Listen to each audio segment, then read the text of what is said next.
Hello and welcome to this session. In this session, I'm going to share with you the fastest way I increase my income.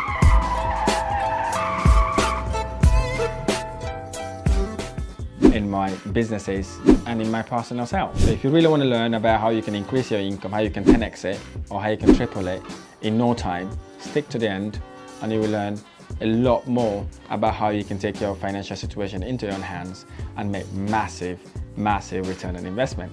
If you like this video, any of my videos, hit the like button below, subscribe to my channel for more amazing videos. I know I'm saying this, but I really would appreciate you to do that. Pause this video now and do it. The reason why I like you to do it is because it would help the algorithm to push our videos out there so we can reach lots and lots more people. And you guys are doing absolutely amazing for doing that already. But I really appreciate it. If you haven't done it, smash that like button and subscribe right now. Subscribe right now so that I can share more of these amazing videos, So you see, in order for you to be able to increase your revenue, you need to know how much you're making in the first place, and then that way they'll be able to kind of draft a plan to learn on what you need to do in order to increase your revenue or your income, in that case, if you're working or if you've got in a business. So really, it's about knowing that first. So once you know where you are, then you look at into whatever you're doing, you start thinking about what do I now do next to take my business to the next level. So that's where you could really grow and take your self and your businesses to the next level. So I asked myself two things when I was looking at this thing. So what is my product and what is my services? And are they amazing? So these are the three questions I asked myself. So I looked at my product. My product was houses. Okay? My product is houses. Okay. So are my houses amazing?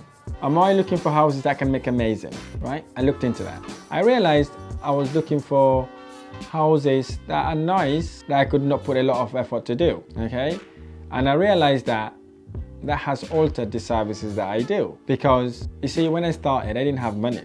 I didn't have lots of money. I wasn't lucky enough to have inherit 50 or 100,000 pounds. I didn't have that money. So I realized that looking at this nice product, finished product, will not just slow my process, it would also mean I would have to pay premium for it. Is this making sense? Because if everything's amazing, one, there's a competition there. Secondly, you have to pay lots of money to get it, and fourthly, it might not benefit you. So I started looking at, okay, if everybody's chasing this property, how about me looking at another property that people are not chasing, like old houses that have not been painted or decorated, old wonky furniture's in there, and it's not been painted God knows how long. Nobody would want to live there. Okay, so that's what I started looking at. So once I start looking at that, and then I realized there are not lots of people looking at things like that. And then I realized, okay, so maybe that's the sort of thing I need to look at. Okay, I start looking at that. What then triggers that? I saw this, I noticed it by an accident actually. So what that does that then brings in my service in nicely. So because once I start looking at these properties, I realized that really, these properties are amazing product, not just amazing product, but they are owned by people who are really struggling to look after them.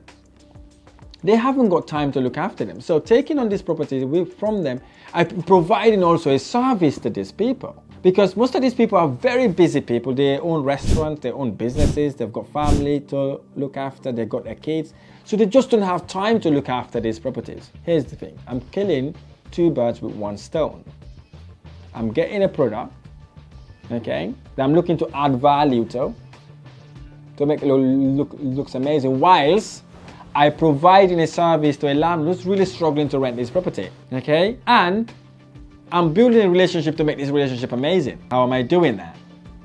Is by taking this property that have not been wonky, furniture's not been done a long time, furnished it nicely, paint and decorate it, and add value to the property, provide that service to the landlord, an amazing service to the landlord, okay, whilst doing that without any of my own money. Now you may be thinking, how the hell did you do that? Now, here's how I did it. Landlords got these properties, they haven't got time to do the works, they haven't got time to look after the property.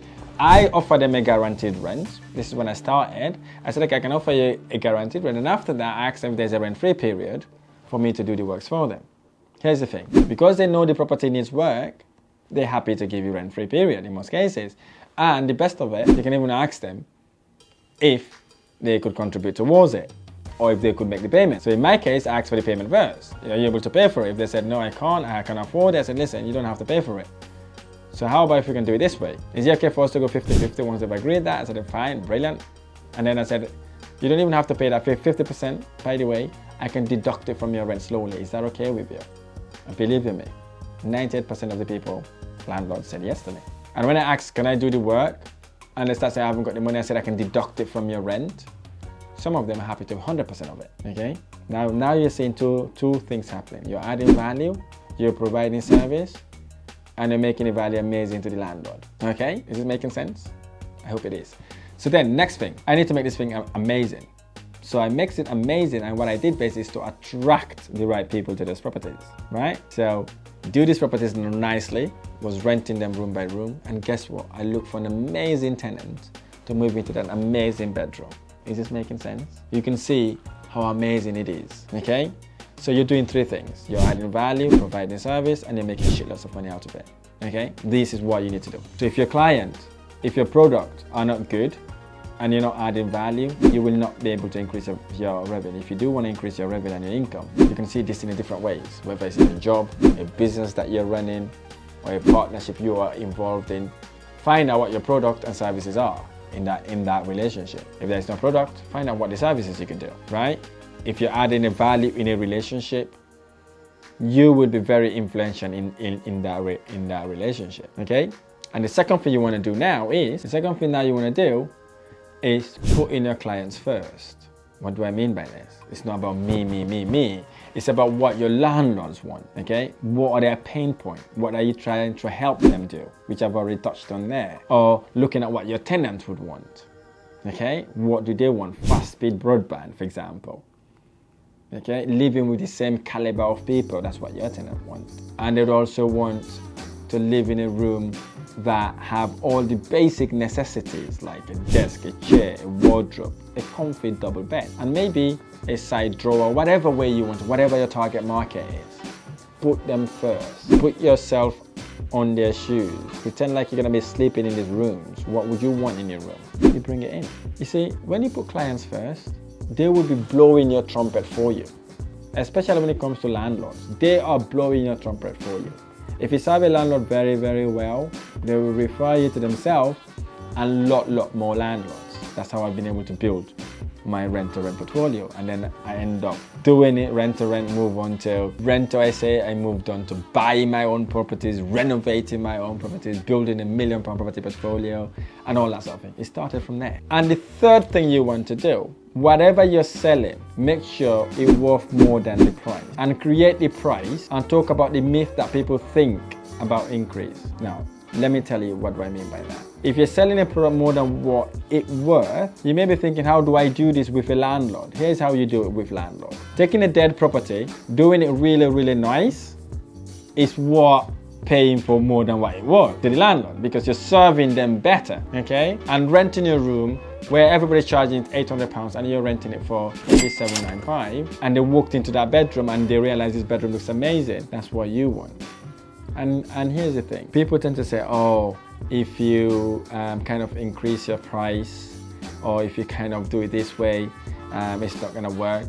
It's absolute BS, okay? Increase your price to where you want it to be, where you're making enough profit to consistently grow. Because if you don't do that, you will literally struggle. And here's the thing, the fourth thing, which is very important thing. When I started, I thought I needed to have lots of customers in order to make profit, in order to make lots of money. But what I've learned from my mentors and coaches, it's not about how many customers you have. Sometimes less customers means more profit and higher revenue. Let me give an example. I used to take all the landlords, any landlords approached me about lettings, we used to take them on. We used to take lettings. We build our letting portfolio to a good sized lettings company. But we looked at it, okay?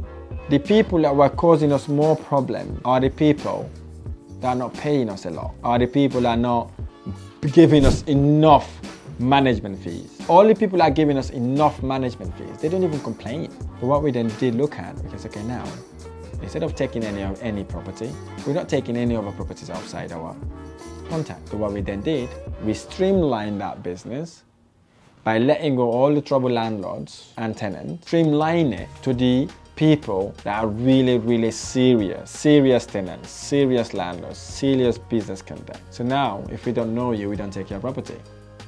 You're only from my inner circle. If you're my mentee or an investor, I take on your properties. We don't take any more properties. And guess what?